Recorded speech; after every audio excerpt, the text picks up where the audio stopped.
So ಈ ಎರಡನೇ plan ಇದೆಯಲ್ಲ ಅದು ಮೋಸ್ಟ್ಲಿ ವರ್ಕೌಟ್ ಆಗುತ್ತೆ ಅಂತ ಅನ್ಸುತ್ತೆ.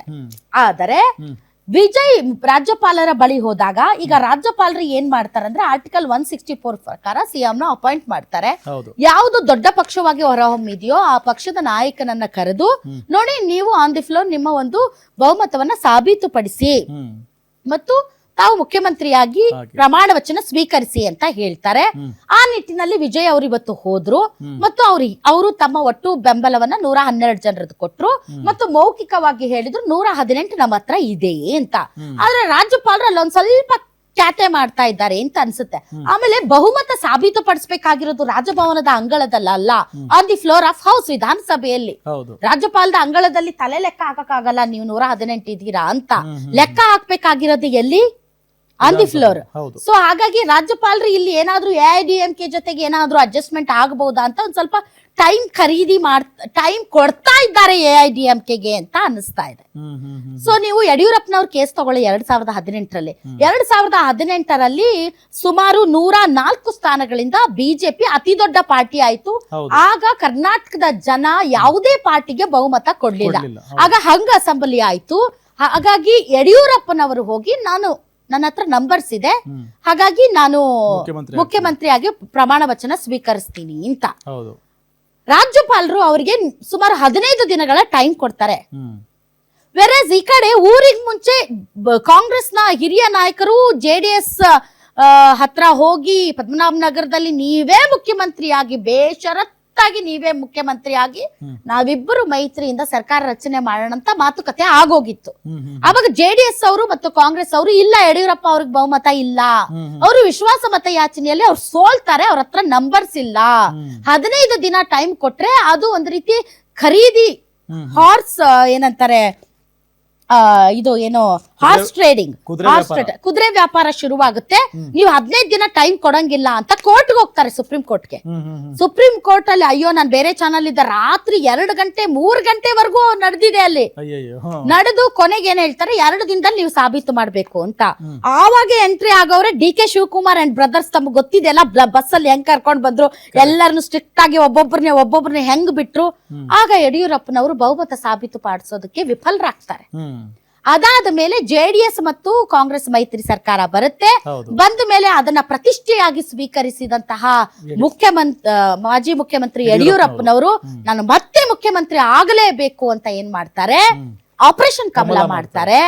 ಬಾಂಬೆಗೆ ಕರ್ಕೊಂಡು ಹೋಗ್ತಾರೆ ಶಾಸಕರನ್ನ, JDS ಮತ್ತು ಕಾಂಗ್ರೆಸ್ನ ಶಾಸಕರನ್ನ ಮತ್ತೆ ಮುಖ್ಯಮಂತ್ರಿಯಾಗಿ ಪ್ರಮಾಣ ವಚನ ಸ್ವೀಕರಿಸ್ತಾರೆ. ಅಲ್ಲಿ ರಾಜ್ಯಪಾಲರು 15 ದಿನ ಟೈಮ್ ಕೊಡಕ್ ರೆಡಿ ಆಗಿದ್ರು. ಇಲ್ಲಿ ರಾಜ್ಯಪಾಲರು ಲಿಸ್ಟೇ ಹಿಡ್ಕೊಂಡ್ ಬನ್ನಿ ಅಂತ ಹೇಳ್ತಾ ಇದ್ದಾರೆ. ಸೊ ಎಲ್ಲೋ ಒಂದ್ ಕಡೆ ಬಿಜೆಪಿಗೆ ಹೇಗೆ ಅಂದ್ರೆ ಇಡೀ ರಾಷ್ಟ್ರದಾದ್ಯಂತ ನಾವು ಎಲ್ಲಾ ರಾಜ್ಯಗಳಲ್ಲಿ ಇದ್ದೇವೆ, ತಮಿಳುನಾಡಲ್ಲಿ ಕಾಂಗ್ರೆಸ್ ಅಧಿಕಾರಕ್ಕೆ ಬರಬಾರ್ದು ಅಥವಾ ಕಾಂಗ್ರೆಸ್ ಬೆಂಬಲ ಇರಬಾರ್ದು, ಹೇಗಾದ್ರೂ ಮಾಡಿ ಕಾಂಗ್ರೆಸ್ ಅನ್ನ ದೂರ ಇಡಬೇಕು. ಆ ಮೂಲಕ ನನ್ನ ಪಾಲು ಅವ್ರೇನು 900 ಓಟಿಂದ ಒಂದೇ ಸೀಟ್ ಗೆದ್ದಿರೋದು ಬಿಜೆಪಿ. ಅವ್ರೇನು ತುಂಬಾ ದೊಡ್ಡ ಸಾಧನೆ ಮಾಡಿಲ್ಲ. ಯಾರಾದ್ರೂ ತಮಿಳುನಾಡಲ್ಲಿ ಲೂಸರ್ ಇದ್ರೆ ಅದು ಬಿಜೆಪಿ. ಅದರ್ವೈಸ್ ಇಡೀ ಭಾರತದಾದ್ಯಂತ ಅವರ ಕೇಸರಿ ಪತಾಕೆ ರಾರಾಜಿಸ್ತಾ ಇದೆ. ಬಟ್ ದಕ್ಷಿಣ ಭಾರತದಲ್ಲಿ ಇಲ್ಲ. ದಕ್ಷಿಣ ಭಾರತದ ಜನ ಬಿಜೆಪಿಯನ್ನ ದೂರ ಇಟ್ಟಿದ್ದಾರೆ. ಬಿಕಾಸ್ ಅವ್ರದೇ ಆದಂತಹ ಕೆಲವೊಂದು ನಿರ್ಧಾರಗಳು ಮತ್ತು ಅವರ ಹಿಂದಿ ಹಾಟ್ಲ್ಯಾಂಡ್ ನಲ್ಲಿ ತೆಗೆದುಕೊಳ್ಳಬಹುದಂತ ಡಿಸಿಷನ್ಸ್ ಅದೆಲ್ಲ. ಸೊ ಈಗ ರಾಜ್ಯಪಾಲರು ಮತ್ತೊಂದು ಲಿಸ್ಟ್ ತಗೊಂಬಡಿ 118 ಜನರದ್ದು ಅಂತ ಹೇಳಿದ್ದಾರೆ. ಅದೇನು ತುಂಬಾ ದೊಡ್ಡ ಸಮಸ್ಯೆ ಆಗ್ಲಿಕ್ಕಿಲ್ಲ ವಿಜಯ್ಗೆ. ಅವ್ರ ಹತ್ರ ಚಾಯ್ಸಸ್ ಇದೆ, ಅವ್ರೊಂದು ನಿರ್ಧಾರ ತೆಗೆದುಕೊಳ್ಬೇಕಷ್ಟೇ. ಇದು ಪ್ಲಾನ್ 2. ಬಟ್ DMK ಮತ್ತೆ AIADMK ಸೇರಿ ಮೈತ್ರಿ ಮಾಡ್ಕೊಳ್ಳೋಕೆ ideologically that is not at all possible ಅಂತ ಅನ್ಸುತ್ತೆ. ಇಷ್ಟು ದಿನ ನೀವು ಹೆಂಗೆ ಅಂತಂದ್ರೆ DMK ಮತ್ತು AIADMK ಕಾರ್ಯಕರ್ತರು ಹೆಂಗೆ ಅಂದ್ರೆ ಡೂ ಆರ್ ಡೈ ತರ ಅವ್ರು ಯಾವತ್ತೂ ಕೂಡ ಒಂದಾಗಕ್ ಸಾಧ್ಯ ಇಲ್ಲ. ಹೀಗಾಗಿ ಆ ಪಾಸಿಬಿಲಿಟಿ ತುಂಬಾ ಕಡಿಮೆ ಇದೆ. ಸೊ ಈಗ 4 ಪಾಸಿಬಿಲಿಟಿ ಇದೆ. ಒಂದು ಐಡಿಯಾಲಜಿಕಲ್ ಅಲಯನ್ಸ್ಗಳು, ಕಮ್ಯುನಿಸ್ಟ್ ಪಾರ್ಟಿ ಮತ್ತು ಕಮ್ಯುನಿಸ್ಟ್ ಮಾರ್ಕ್ಸಿಸ್ಟ್ ಪಾರ್ಟಿ ಮತ್ತು ಕಮ್ಯುನಿಸ್ಟ್ ಪಾರ್ಟಿ ಮತ್ತು ಕಾಂಗ್ರೆಸ್. ಯಾಕೆಂದ್ರೆ ಅವರ ಐಡಿಯಾಲಜಿ ಸ್ವಲ್ಪ ಆ ಕಡೆನೆ ಇದೆ, ಬಿಜೆಪಿ ಕಡೆ ಇಲ್ಲ. ಹೀಗಾಗಿ ಅವ್ರೇನ್ ಮಾಡ್ತಾರೆ, ಕಾಂಗ್ರೆಸ್ TVK ಮತ್ತು ಲೆಫ್ಟ್ ಪಾರ್ಟಿದು ಒಂದು ಕಾಯಿಲೇಷನ್ ಗವರ್ನಮೆಂಟ್ ಅನ್ನ ತಂದು ಒಂದು ಸ್ಟೇಬಲ್ ಗವರ್ನಮೆಂಟ್ ಅನ್ನ ರಚನೆ ಮಾಡಬಹುದು. ಆ ಸಾಧ್ಯತೆಗಳೇ ಜಾಸ್ತಿ ಇದೆ. ಅದಕ್ಕೆ ಏನ್ ಮಾಡಬಹುದು ಅಂತಂದ್ರೆ ಒಂದು ಐಡಿಯಾಲಜಿಕಲ್ ಸ್ವಲ್ಪ ಕಾಂಪ್ರಮೈಸಸ್ ಅನ್ನ ಮಾಡ್ಕೋಬಹುದು. ಎರಡನೇದು ಬಾಹ್ಯ ಬೆಂಬಲ. ಬಾಹ್ಯ ಬೆಂಬಲದಿಂದ ಮೈನಾರಿಟಿ ಸರ್ಕಾರ ಯಾವತ್ತಿದ್ರು ಕೂಡ ಒಂದು ದೊಡ್ಡ ಗಂಡಾಂತರ. ಯಾಕೆ ಅಂದ್ರೆ ಬಾಹ್ಯ ಬೆಂಬಲ ಕೊಟ್ಟವ್ರು ಯಾವತ್ತಾದ್ರೂ ನಾನು ವಾಪಸ್ ತಗೋತಾ ಇದ್ದೀನಿ ಅಂತ ಹೇಳಿದ ತಕ್ಷಣ ಒಂಥರ ಅದು ಅಸ್ಥಿರ ಸರ್ಕಾರ ಆಗೋಗುತ್ತೆ. ಸೊ ಅದನ್ನ ಅಂತೂ ಅದು ಚಾಯ್ಸ್ ಮಾಡ್ಲಿಕ್ಕೆ ಸಾಧ್ಯ ಇಲ್ಲ ವಿಜಯ್ ಅವರು. ಇನ್ನೊಂದು ಅಪೋಸಿಷನ್ ಕಾಯಿಲೇಷನ್. ತುಂಬಾ ದಪ್ಪ ಇದ್ದೀರಾ, ಅದರಲ್ಲೂ ಯಾವುದೇ ಸೈಡ್ ಎಫೆಕ್ಟ್ ಇಂದ ಸಣ್ಣ ಆಗ್ಬೇಕಾ?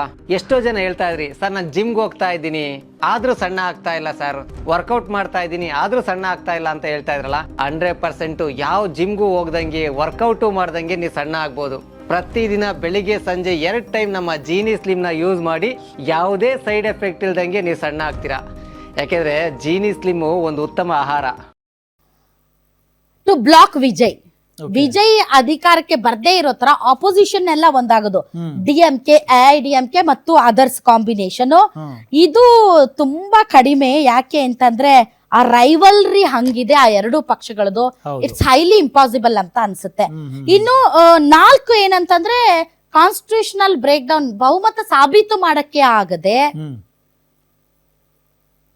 ಒಂದ್ ರೀತಿ ಪ್ರೆಸಿಡೆಂಟ್ ರೂಲ್ ಬಂದು ಇನ್ನೊಂದ್ಸರಿ ಎಲೆಕ್ಷನ್ ಆಗೋದು. ಸೊ ಹೀಗಾಗಿ ಇನ್ನೊಂದು ಎಲೆಕ್ಷನ್ಗೆ ಹೋಗುವಷ್ಟು ಧೈರ್ಯ ಯಾರು ಪ್ರದರ್ಶನ ಮಾಡಲ್ಲ ತಮಿಳ್ನಾಡಲ್ಲಿ. ಯಾಕೆ ಅಂದ್ರೆ ಇನ್ನೊಂದು ಎಲೆಕ್ಷನ್ಗೆ ಏನಾದ್ರೂ ಹೋದರೆ ಅಷ್ಟು ಸೀಟ್ಗಳನ್ನ ಟಿವಿಗೆ ಗೆದ್ದು ಬಿಡ್ಬೋದು. ಈಗ ದುಡ್ಡು ಖರ್ಚು ಮಾಡಿಲ್ಲ, ಏನೂ ಇಲ್ಲ, ರಿಸೋರ್ಸಸ್ ಇಲ್ಲ, ಒಂದು ಸರಿಯಾದ ಕೇಡರ್ ಇಲ್ಲ, ಇಷ್ಟು ದೊಡ್ಡ ಮಟ್ಟಿಗೆ ಆಶೀರ್ವಾದ ಮಾಡಿದ್ದಾರೆ. ಈಗ ಮತ್ತೊಂದ್ಸರಿ ನೋಡಿ ಇವ್ರು ಬರೋದಕ್ಕೆ ಬಿಡ್ಲಿಲ್ಲ ಇವ್ರು ಅನ್ನೋ ತರದಲ್ಲಿ ಏನಾದ್ರು ಮೆಸೇಜ್ ಹೋದ್ರೆ ಜನ ಮುಗಿಬಿದ್ದು ಓಟ್ ಹಾಕಿ ಟಿವಿಕೆಯನ್ನ ಇರೋ ಎಲ್ಲ ತಮಿಳ್ನಾಡಲ್ಲಿ ಇರುವಂತ ಎಲ್ಲಾ ಸೀಟ್ಗಳಿಗೂ ಕೂಡ ತಂದು ಬಿಡಬಹುದು. ಹಾಗಾಗಿ AIDMK ಆಗ್ಲಿ DMK ಆಗ್ಲಿ ಆ ತರದ ಪ್ಲಾನ್ಸ್ಗೆ ಹೋಗೋದಿಲ್ಲ ಅಂತ ನನ್ಗನ್ಸುತ್ತೆ. ಆಮೇಲೆ ತುಂಬಾ ಎಕ್ಸ್ಪೀರಿಯನ್ಸ್ ಇಲ್ಲದೆ ಇರುವಂತಹ ಫಸ್ಟ್ ಟೈಮ್ MLA ಮತ್ತು ಮುಖ್ಯಮಂತ್ರಿ. ಡೆಫಿನೆಟ್ಲಿ ಅವ್ರಿಗೆ ಗೊತ್ತಿಲ್ಲ ಯಾರ್ಯಾರು ವಿನ್ ಆಗಿದ್ದಾರೆ ಅಂತ. ಐಡೆಂಟಿ ಕಾರ್ಡ್ಸ್ ತಗೊಂಡ್ಬನ್ನಿ ಅಂತ ಹೇಳ್ತಾ ಇದಾರಂತೆ. ಸೊ ಆ ಎಕ್ಸ್ಪೀರಿಯನ್ಸ್ ಇಲ್ಲದೆ ಇರೋರಿಗೆ ಒಂದು ವರ್ಷ ಒಂದು ಹನಿಮೂನ್ ಪೀರಿಯಡ್ ಇರುತ್ತೆ. ಅದ್ರಲ್ಲಿ ಗೊತ್ತಾಗ್ಬಿಡುತ್ತೆ ಇವ್ರು ಎಷ್ಟು ಎಫಿಷಿಯಂಟ್ ಆಗಿ ಕೆಲಸ ಮಾಡಬಲ್ಲರು ಅಂತ. ಮತ್ತು ಬಹಳಷ್ಟು ತಪ್ಪುಗಳನ್ನ ಮಾಡ್ತಾರೆ ಫಸ್ಟ್ ಟೈಮ್ ಅಲ್ವಾ.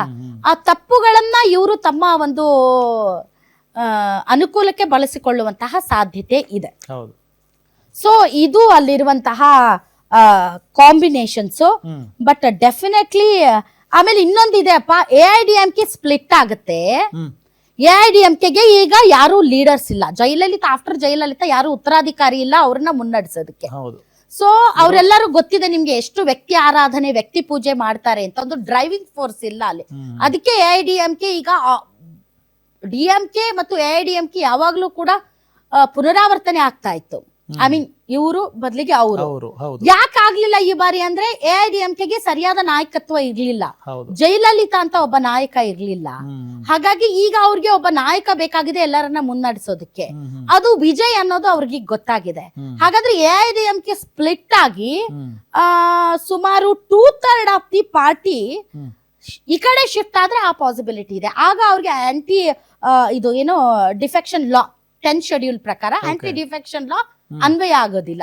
ಈ ರಾಘವ್ ಚಡ್ಡಾ ಮಾಡಿದ್ರಲ್ಲ ಆ ತರ ಆಮ್ ಆದ್ಮಿ ಪಾರ್ಟಿಯಲ್ಲಿ. ಸೊ ಆ ತರದ್ದು ಪಾಸಿಬಿಲಿಟಿನೂ ಕೂಡ ತಮಿಳ್ನಾಡಲ್ಲಿ ಬಹಳಷ್ಟು ಜನ ಎದುರು ನೋಡ್ತಾ ಇದ್ದಾರೆ. ಬಟ್ ಆ ತರದ ಪಾಸಿಬಿಲಿಟಿ ಕಡಿಮೆ. ಯಾಕೆ ಅಂತಂದ್ರೆ ಕಾಂಗ್ರೆಸ್, ಲೆಫ್ಟ್ ಪಾರ್ಟೀಸು ಮತ್ತೆ I don't know Muslim league ಅವ್ರು ತಗೋತಾರ ಇಲ್ವಂತ, ಅಲ್ಲೇ ಇವ್ರು ಮ್ಯಾನೇಜ್ ಮಾಡ್ಕೊಂಡ್ ಬಿಡ್ಬೋದು ಅಂತ ಅನಿಸ್ತಾ ಇದೆ. ಆಮೇಲೆ ಈಗ ತುಂಬಾ ಕಷ್ಟ ಇರೋದು ಮುಂದೆ ಆಡಳಿತ ನಡೆಸೋದಕ್ಕೆ ಅವರು ಕೊಟ್ಟಿರುವಂತ ಕೆಲವೊಂದು ಭರವಸೆಗಳು ನೋಡಿ. ಹುಟ್ಟಿದ ಮಗುಗೆ ಬಂಗಾರದ ಉಂಗುರ, ಮದುವೆ ಮಾಡ್ಕೊಳ್ಳುವಂತಹ ನವವಧುವಿಗೆ 8 ಗ್ರಾಮ್ ಚಿನ್ನದ ರೇಟ್ ಎಷ್ಟಿದೆ 1 ಗ್ರಾಮ್ಗೆ? ಸೊ ವರ್ಷಕ್ಕೆ ಎಷ್ಟು ಜನ ಮದ್ವೆ ಆಗ್ತಾರೆ ಹೆಣ್ಮಕ್ಳು? ಒಂದ್ 70-80 ಲಕ್ಷ. ಐ ಡೋಂಟ್ ನೋ, ತುಂಬಾ ಕಷ್ಟ ಆಗುತ್ತೆ. ಅಥವಾ ಎಷ್ಟಾಗ್ತಾರೆ? 7 lakh 8 lakh, I don't know, ನಮ್ಗೆ ಗೊತ್ತಿಲ್ಲ ನಂಬರ್ಸ್ ತಮಿಳ್ನಾಡಲ್ಲಿ ಎಷ್ಟಿದೆ ಅಂತ. ಆಮೇಲೆ ಜನನ ಪ್ರಮಾಣ ಸ್ವಲ್ಪ ತಮಿಳ್ನಾಡಲ್ಲಿ ಕಡಿಮೆ ಇದೆ ಕಂಪೇರ್ ಟು ಅದರ್ ಸ್ಟೇಟ್ಸ್. ಆದ್ರೂ ಕೂಡ ಹುಟ್ಟಿದವ್ರಿಗೆಲ್ಲ ಉಂಗುರ ಹಾಕ್ಬೇಕಲ್ಲ. ಆಮೇಲೆ ಅಲ್ಲಿರುವಂತಹ ಶ್ರೀಮಂತರು ಮತ್ತು ಬಡವರ ಸೂಚ್ಯಂಕವನ್ನ ತೆಗೆದುಕೊಂಡಾರೆ ಒಂದ್ 60% ಅದ್ರೊಳಗಡೆ ಬಂದ್ಬಿಡ್ತಾರೆ. ಸೊ ಈಗಾಗಲೇ ತಮಿಳ್ನಾಡಿನ ಎಕ್ಸ್ಚೆಕರ್ ಒಂದ್ ಸ್ವಲ್ಪ ಡೆಪ್ಟ್ ಅಲ್ಲಿ ಇದೆ, ಸಾಲದಲ್ಲಿ ಹೋಗ್ತಾ ಇದೆ. ಅದನ್ನ ಇವ್ರು ಹೆಂಗ್ ಮ್ಯಾನೇಜ್ ಮಾಡ್ತಾರೆ? ಮತ್ತು ಯಾವುದೇ ಒಂದು ಹೊಸ ಪಾರ್ಟಿಗೆ ಯಾರು ಇವ್ರು ಇರ್ತಾರಲ್ಲ ಅಧಿಕಾರಿಗಳ ಒಂದು ಅವ್ರಿಗೆ ಬೆಂಬಲ ಸಿಗೋದು ಒಂದ್ ಸ್ವಲ್ಪ ಕಡಿಮೆ.